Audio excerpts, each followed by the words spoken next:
Baik, selamat pagi semuanya. Assalamualaikum warahmatullahi wabarakatuh. Em, Hari ini pertemuan kedua kita untuk komputer aplikasi DKV 2 ya, untuk Photoshop. Dan ini special edition, edisi Corona. Jadi kita semua bisa belajar dari rumah masing-masing. Mungkin yang lagi di kosan sekarang lagi di kosan, mendengarkan streaming video ini ya. Oke, kalau pertemuan kemarin sebenarnya kita belum ada materi apa-apa sebenarnya. Materi hari ini juga sebenarnya tidak terlalu panjang, tidak terlalu lama juga ya. Kita persingkat saja daripada kalau lama-lama tapi ternyata dianya malah sama yang lain gitu ya. Jadi kita buat singkat saja. Oke, silakan dibuka file Photoshopnya. Ini contoh yang sudah jadi. Nanti kita akan membuat seperti ini. Kalau kita lihat di sini mungkin si bebeknya sendiri tidak terlihat ada yang begitu aneh, tapi sebenarnya di sini ada satu bebek yang sudah kita cloning, yaitu bagian ini ya. Oke, hari ini kita akan membahas tentang tool seleksi, dan beberapa sedikit tool lainnya, tapi yang akan kita fokuskan adalah ke tool seleksi dan juga interface utama dari si Photoshop itu sendiri. Oke, sudah dibuka ya Photoshopnya. Ini saya close dulu aja. Bolehlah kita sih. Oke, di interface Photoshop ini sendiri, kalau misalnya yang default itu seperti ini ya. Kita sekarang pakai Photoshop 6 CS6 maaf, meskipun sebenarnya yang saya gunakan lebih biasa adalah yang CC 2017 kalau nggak salah. Cuma kita samakan saja dengan yang sudah ada di komputer lab Unicom. Nah, jadi sekarang kita di sini kita bisa melihat ada satu bar di sini, di mana ada tombol file, edit, image, layer, type, select, filter, view, window, dan help ya. Nah, hari ini kita akan lebih fokus ke sini, meskipun akan saya jelaskan juga satu-satu fungsi dari tombol masing-masing apa ya, drop down menu ini. Oke. Pertama kita lihat di tombol file. Di sini adalah tempat untuk kalian mengatur semua dokumen kalian, mulai dari membuat dokumen baru, membuka dokumen yang sudah ada, kemudian membuka di software lain seperti Bridge atau Mini Bridge. Kemudian ada pembukaan sebagai Smart Object dan membuka beberapa dokumen yang pernah kalian kerjakan ya. Nanti kalau misalnya sudah dibuka juga, di sini ada menu-menu lain yang akan aktif juga, tapi ini kalau misalnya sudah dibuka ya. Kemudian di sini ada menu edit. Di sini juga masih ada yang belum aktif karena memang kita belum buka filenya. Ini untuk bukan mengubah si mode dari gambarnya sendiri, tapi biasanya lebih ke mengubah bentuk dan ukuran dari si dokumen atau file, bukan file, mungkin objek-objek yang ada dalam dokumen kalian itu. Terus di sini juga ada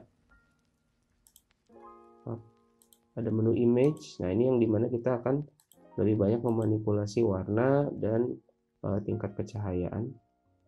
Di sini ada layer, nanti saya akan jelaskan sedikit tentang layer juga. Berhubung mungkin kalian juga sekarang sambil mengambil mata kuliah Adobe Illustrator. Di sana juga ada layer, jadi fungsinya sebenarnya tidak jauh beda dengan menu layer di Illustrator itu sendiri ya. Type ini untuk teks, kemudian filter ini untuk memberikan mode otomatis mulai dari warna dan tekstur untuk objek-objek bitmap kalian. View ini yang bisa kita gunakan untuk menghilangkan atau memunculkan beberapa elemen tombol yang ada di interface kalian ya. Kemudian window juga hampir sama. Contoh beberapa yang akan kita pakai, biasanya saya pakai ini navigator. Kalau misalnya untuk menggambar biasanya sangat bermanfaat untuk ngezoom di mirror dan sebagainya. Ini bisa dipakai. Ya, jadi di sini biasanya workspace-nya kita bisa pilih sesuai dengan selera masing-masing. Kalau misalnya untuk menggambar mungkin kita bisa pakai yang painting, fotografi untuk yang fotografi, dan tipografi untuk yang ingin membuat dokumen tipografi ya. Tapi sekarang kita masih yang essential aja, yang normal-normal, yang biasa ya. Oke. Di sini saya kurang tahu kenapa tidak bisa bekerja. Sebenarnya kalau misalnya saya klik salah satu dari gambar ini, apa besar ya, klik salah satu dari gambar ini, contohnya yang inilah ya, kemudian kita copy. Nanti di sini saat kita bikin file baru akan keluar preset yang clipboard. Cuma di sini entah kenapa nggak aktif. Cuma sebenarnya gini. Jadi intinya clipboard itu adalah yang ukuran persis yang kita copy. Gitu. Kalau misalnya kita kopinya ini, gambar ini, yang resolusinya adalah berapa nih? Ada nggak? 800 kali 553 pixels. Nanti saat kita buat dokumen baru dengan clipboard, dia akan keluar dengan ukuran yang sama juga. Gitu. Cuma di sini ada beberapa opsi juga selain clipboard. Default Photoshop size ini ukuran Photoshop default dari sananya. Kemudian ada US paper seperti letter, legal, tabloid, kemudian international paper mungkin yang akan sering kita gunakan, karena ukuran-ukuran kertas ini itu sesuai dengan yang kita punya di Indonesia ya. Ada yang A4, A6, A5, A3. Jadi kalau misalnya kalian disuruh bikin dokumen untuk A4 ya kalian bikin di sini. Cuma sebenarnya untuk custom sendiri dia bisa mengubah ukuran sesuai keperluan gitu ya. Kalau misalnya mau dalam pixel, saya tinggal diganti pixel, dia akan mengikuti jumlah cm ini 21 cm berapa pixel sih, ternyata dia 2480. Dan di sini juga ada yang namanya resolusi. Resolusi itu bukan ini ya, bukan orientasi si pixelnya sendiri, tapi resolusi itu adalah kalau misalnya si pixel ini kita masukkan ke dalam bentuk cm, 1 cm itu bisa berapa pixel gitu. Cuma di sini yang kita lihat bentuknya yang paling sering adalah DPI, yaitu pixel density per inch ya. Jadi dia hitungannya per inch. Ada juga pixel per centimeter. Kalau misalnya per centimeter di sini berarti 1 cm itu jumlah pixelnya ada 118,11 gitu ya.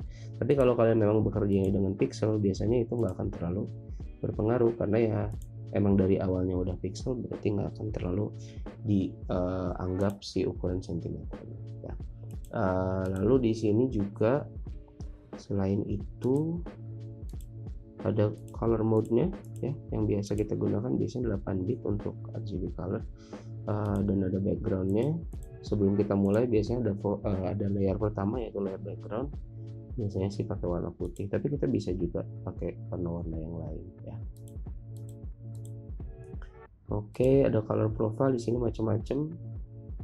Yang biasa kita pakai ya ini ya, Working RGB atau Adobe RGB. Yang lain-lainnya ya kalau misalnya memang ada beberapa klien kalian nanti kalau sudah bekerja yang meminta tolong si color profile-nya yang HDTV misalnya atau yang Fujifilm, itu bisa disesuaikan di sini ya. Tapi silakan pilih yang ini dulu aja, pixel aspect ratio ini. Kalau tadi kita ngomongin tentang pixel density, ke kerapatan per pixel, kalau pixel aspect ratio itu satu pixel itu perbandingannya berapa dengan berapa gitu. Jadi ada beberapa pixel juga yang di ini ya agak di stretch juga. Contoh misalnya yang ini ya, atau anamorphic lah ya.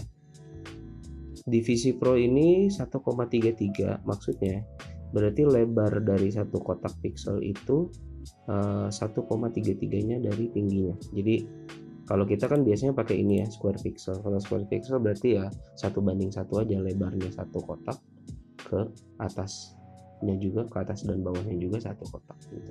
Jadi untuk sekarang kita pilih ini dulu. Ini biasanya kalau misalnya kita bekerja dalam film dimana kameranya sendiri dia aspek rasionya 4:3, sementara waktu dibuat menjadi widescreen dia kan berarti akan melebar gitu ya. Melebarnya biasanya sebesar 1,33 gitu. Oke, itu biasanya untuk foto juga akan kita gunakan, nanti kita akan bahas lebih lanjut ya. Nah, sekarang karena kita di sini nggak masuk clipboard dan kita akan menggunakan gambar yang sudah ada, kita ambil salah satu gambar. Saya akan ambil gambar yang ini, yang lain silakan kalau misalnya mau pakai gambar yang udah ada, atau mungkin nanti mau kalian pindahkan satu gambar lain ke gambar yang berbeda, itu boleh juga ya. Untuk saya akan ngambil gambar ini, silahkan untuk mudahnya tinggal di drag aja dan dilepas di Photoshopnya. Oke, gitu. Oke, sekarang kita lihat bahwa di gambar ini pertama-tama karena kita tidak membuat file baru, ya berarti si layer background ini adalah layer yang memang sudah ada gambarnya. Sebagai contoh, kita coba bikin file baru aja.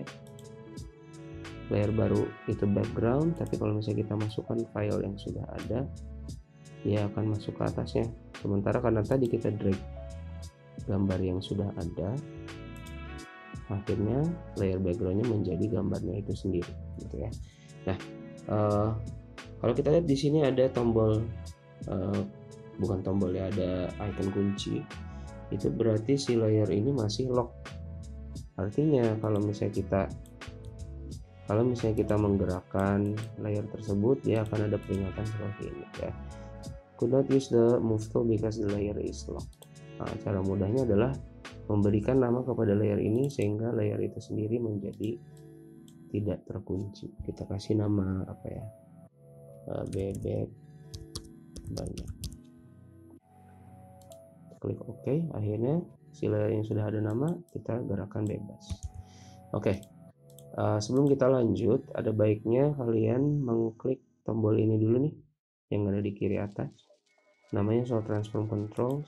Karena kalau misalnya di sini kita menggunakan select tools, kalau misalnya kita tidak menggunakan Show Transform Controls, kita nggak akan bisa mentransformasi atau membesarkan atau mengecilkan si ukuran atau panjang dan lebar si objeknya sendiri ya. Jadi silahkan diklik, nanti keluar ada ininya, apa, poin-poinnya yang bisa kita gunakan untuk membesarkan atau mengecilkan si gambarnya. Oke, selanjutnya kita akan menggunakan zoom untuk memperbesar beberapa bagian dari gambar. Cara ribetnya itu kita tinggal klik tombol zoom ini, yang kita zoom di tempat dimana kita mau zoom ya. Tapi ada cara mudahnya, sebenarnya tinggal kita dalam posisi select tool ya, transform tool, kita tinggal tekan tombol alt di keyboard kalian, lalu gunakan scroll di mouse kalian. Nah, setelah kita zoom, ada mungkin beberapa dari kalian yang ingin menggeser-geser, tapi jangan kayak gini ya. Kalau misalnya kayak gini, berarti kita lihat di daerah sini juga yang tergeser itu gambarnya, bukan layarnya. Nah, untuk menggeser hanya layarnya, itu silahkan ditahan tombol space sampai keluar icon tangan seperti ini. Ini namanya freehand tool, atau biasa juga disebut pen tool. Bukan pena ya, tapi pen di sini adalah pen menggerakkan. Bisa digerakkan dengan ini. Oke. Nah, lalu untuk tugas hari ini yang akan kalian lakukan adalah menduplikasikan beberapa bebek yang ada di sini menjadi sekumpulan bebek yang lebih besar. Untuk contoh saya ambil bebek yang ini ya. Memang si resolusi gambarnya sebenarnya tidak terlalu besar, tapi tidak usah khawatir karena masih pertemuan kedua. Nanti kita kalau ngomongin pixel density yang lebih besar atau mungkin resolusi yang lebih besar, kita akan mendiskusikannya di beberapa pertemuan berikutnya ya. Jadi silahkan klik tombol ini namanya lasso tool ya. Sebenarnya ada juga cara-cara lain untuk menyeleksi. Contoh pertama adalah yang ini, rectangular marquee. Cuma kalau misalnya pakai ini ya berarti yang akan kita seleksi adalah satu area dalam bentuk kotak atau satu area dalam bentuk lingkaran seperti ini ya.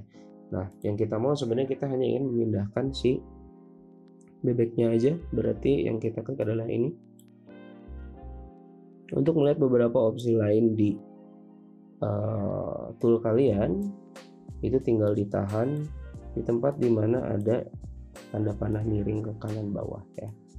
Situ ada beberapa macam, ini juga akan kita praktekkan nantinya. Cuma untuk sekarang kita akan menggunakan tool lasso ya. Tool lasso ini fungsinya untuk seperti freehand, jadi dengan mouse kalian bisa menyeleksi hanya bagian yang ingin kalian seleksi misalnya, dan bentuknya pun ya tergantung keinginan kalian gitu ya. Bisa seperti ini, mungkin bisa seperti ini dan sebagainya ya. Sebenarnya agak memang sangat dasar sekali, mungkin beberapa dari kalian juga sudah pernah mempelajari hal ini, cuma kita sesuai RPS saja, sesuai prosedur. Jadi kalau misalnya yang sudah ya mungkin menemukan beberapa tips dan trik yang bisa lebih membantu mungkin ya. Oke, nah pertama kita seleksi bagian bebek ini, tidak harus benar-benar sesuai di garisnya. Di sini kenapa saya memilih foto di mana si bebek ini sedang berjalan di rumput, itu karena rumput memang mudah untuk bercampur dengan rumput yang lainnya gitu ya. Jadi silahkan seleksi bagian luar dari si bebeknya aja seperti ini. Oke. Ini lagi azan asar, mungkin kalau terdengar mohon maaf, tapi ya kalau terdengar juga berarti kalian harusnya sekarang mulai sholat asar ya. Oke. Nah, di sini sebenarnya saya sudah memberikan satu bagian, mungkin saya ulang lagi aja kali ya, karena mungkin defaultnya kalian akan sedikit berbeda. Nah, ini yang terjadi kalau misalnya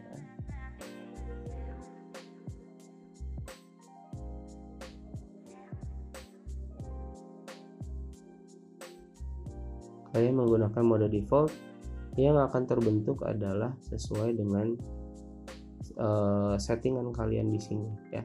Di sini ada setting pertama, ini adalah seleksi di mana kita cuma bisa sekali menyeleksi. Jadi kalau misalnya saya seleksi lagi, yang sebelumnya akan hilang gitu ya.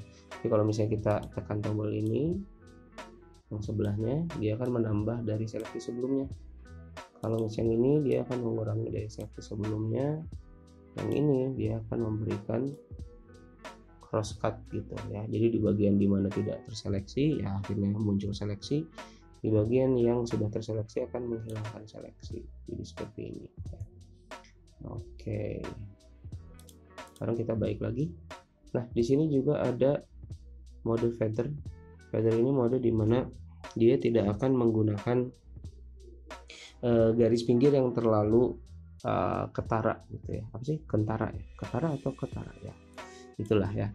Kalau misalnya kita feathernya kita naikkan menjadi 6 pixel, berarti ada satu transisi dari pixel yang paling dekat dengan seksi kalian ke 6 pixel ke dalam, itu akan ada gradasi. Gradasi di sini maksudnya bukan gradasi dari warna, tapi gradasi dari opacity ya.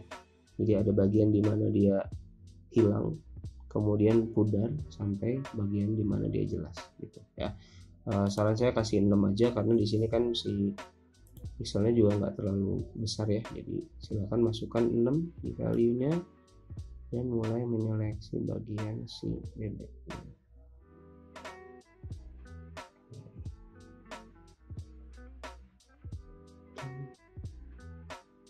Di sini juga lagi hujan ya, kalau misalnya terdengar hujan juga mohon maaf. Setelah diseleksi kalian lihat sendiri bahwa si bentuk dari seleksi kalian tidak sesuai dengan yang kalian tadi klik atau drag. Tidak perlu khawatir karena memang kita kan tadi menggunakan feather yang 6 pixel ya, jadi pasti akan sedikit berbeda. Oke.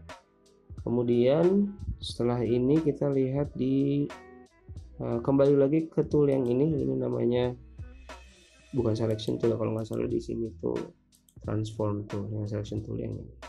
Oke, ada beberapa cara di mana kita bisa menduplikasikan si bebek ini. Pertama adalah dengan copy langsung dari si seleksinya. Contoh seperti ini ya. Di sini kita lihat ada tombol, ada kursor yang berbentuk gunting, itu berarti cut. Kalau misalnya saya pindahkan ya berarti belakangnya hilang. Gitu ya.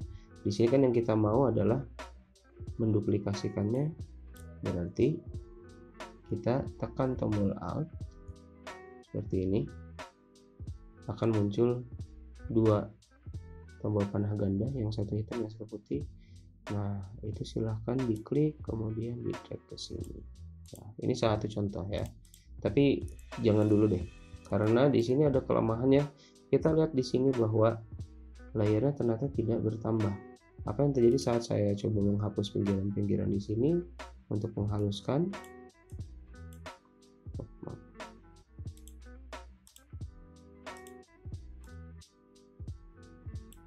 Ada seleksi.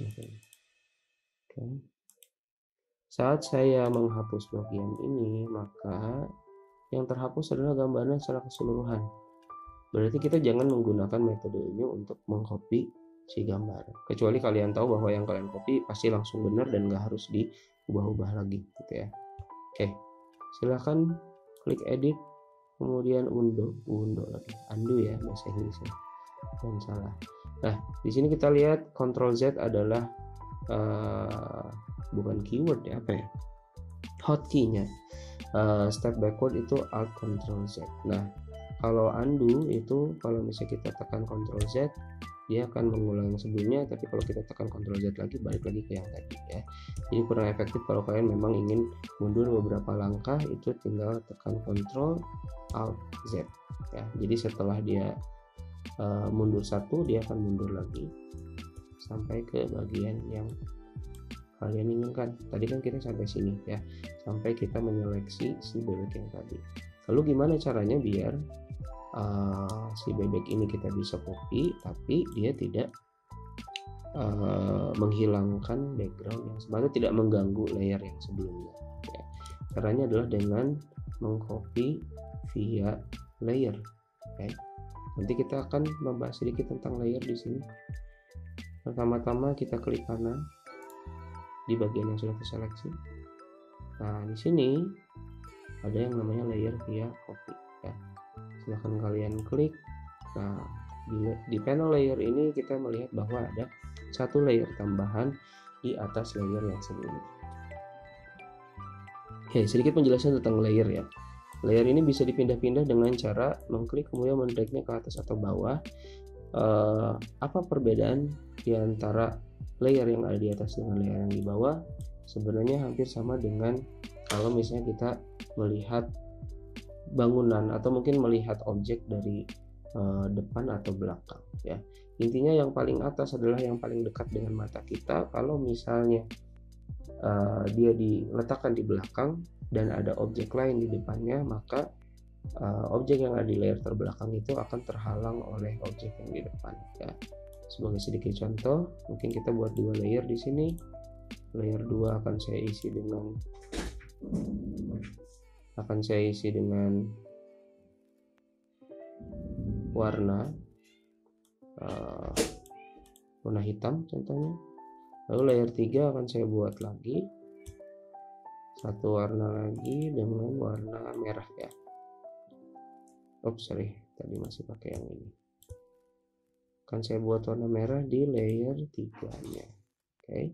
Di sini kita lihat bahwa karena layer 3 di atas ya berarti dia menghalangi posisi layer kedua. Tapi kalau layer 2 kita pindahkan ke atas, dia akan menghalangi layer 3 ya.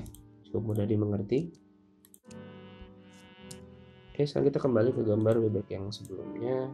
Di sini tidak terlalu terlihat bahwa saat saya mengklik ini, sebenarnya saya memunculkan dan menghilangkan si bebek yang sudah saya copy tadi ya. Nah, jadi fungsi yang ini adalah untuk memperlihatkan atau menyembunyikan layer yang sudah kalian buat. Contoh misalnya kalian ingin fokus ke backgroundnya dulu dan tidak ingin terganggu dengan layer-layer atasnya, tinggal kalian klik ini gitu ya. Oke, di sini tidak terlihat, tapi begitu saya gunakan transform layer, kemudian saya klik di tempat tadi saya membuat copy dari layer bebek ini, kita lihat bahwa sebenarnya bebeknya sudah tercopy ya. Oke, gitu. Di sini kalau misalnya saya klik, bebeknya akan hilang dan dia akan keluar lagi ya. Cukup ajaib. Padahal kalian juga udah bisa sebenarnya. Oke. Berikutnya kita lihat di sini bahwa si bebek yang tadi itu kurang ngeblend ya dengan latar belakangnya. Padahal tadi kita udah berusaha pakai feather juga ya, tapi masih belum pas gitu. Nah, untuk seperti ini kita bisa menggunakan tool eraser ya. Silahkan diklik tool erasernya bagian sini, dan kita pilih erasernya yang agak halus, yang bentuknya seperti ini ya. Kalau ini agak kasar jadi tidak akan bisa gradasi. Cari yang hardness-nya 0%. Kemudian size mungkin kita bisa lebih besarkan. Ada sedikit hotkey untuk memperbesar dan memperkecil, entah itu brush atau eraser. Di sebelah huruf P di keyword kalian itu ada kurawal buka dan kurawal tutup, itu yang bisa kita gunakan untuk memperkecil atau memperbesar si ukuran brushnya ya. Ini saat saya pencet kurawal tutup, kurawal buka akan mengecil, kurawal tutup akan membesar ya.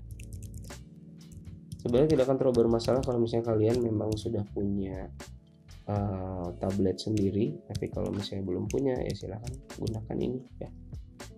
Oke. Nah, setelah tadi kita memilih bagian yang hardness-nya 0%, kita pelan-pelan menghapus bagian yang ingin kita hapus ya.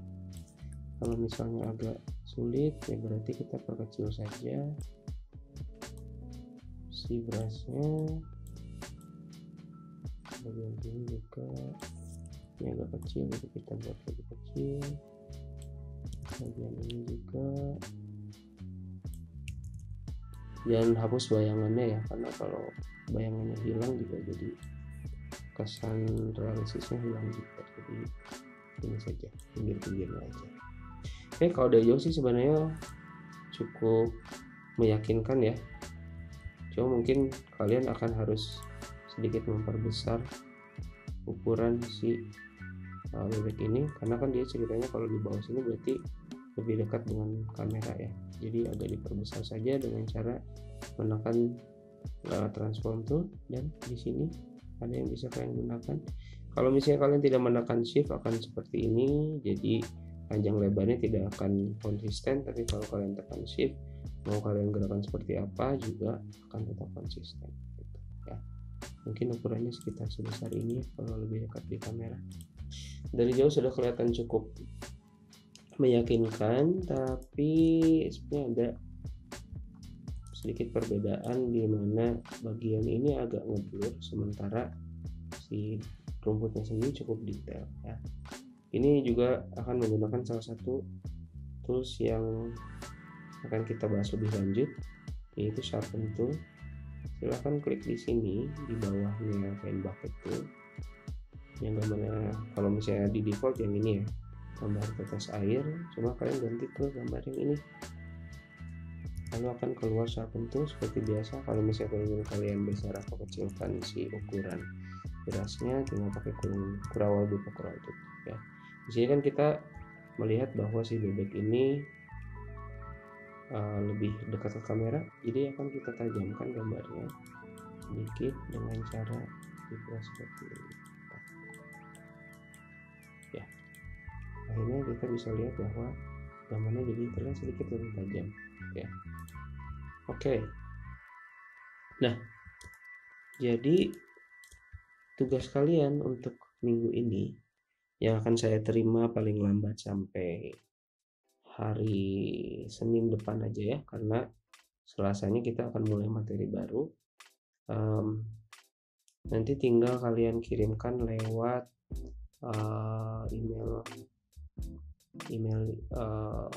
email resmi dari Unicom, nanti saya kasih ke KM atau mungkin saya post di grup aja ya.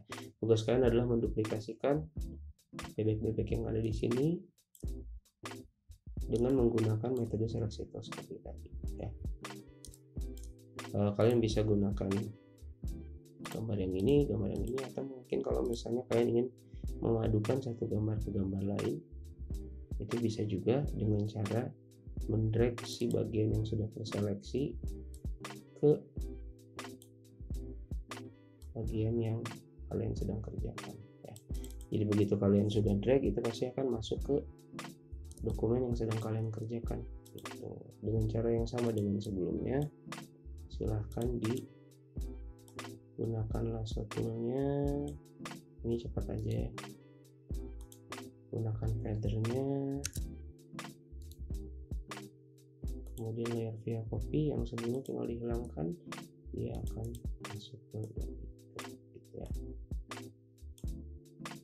Tapi ya lihat-lihat juga ya si warna rumputnya apakah memungkinkan, apakah sama atau tidak dengan yang sebelumnya, apakah realistis atau tidak kalau misalnya kita masukkan ke gambar yang kalian sudah buat gitu ya. Oke, saya tunggu pengumpulan tugasnya bisa mulai setelah kalian selesai menonton tutorial materi hari ini ya. Gitu aja. Kalau ada pertanyaan silahkan kalian tanyakan di forum yang kita sudah punya di grup chat WhatsApp ya. Memang sebelumnya saya ada ide untuk menggunakan Zoom sesuai dengan arahan dari rektorat, cuma sepertinya karena memikirkan kondisi finansial kalian ya, kalau misalnya harus terus-terusan membeli kuota untuk bisa live dengan saya, jadi sepertinya lebih baik seperti ini. Kalau misalnya ada beberapa materi yang kalian sudah pahami sebelumnya, ya tinggal di skip aja dan langsung ke pengerjaan tugasnya gitu. Oke, sampai jumpa lagi minggu depan. Silahkan meninggalkan ruang perkuliahan meskipun tidak ada ya, intinya kalian sudah mulai mengerjakan tugas saja ya. Baik, selamat siang. Assalamualaikum warahmatullahi wabarakatuh.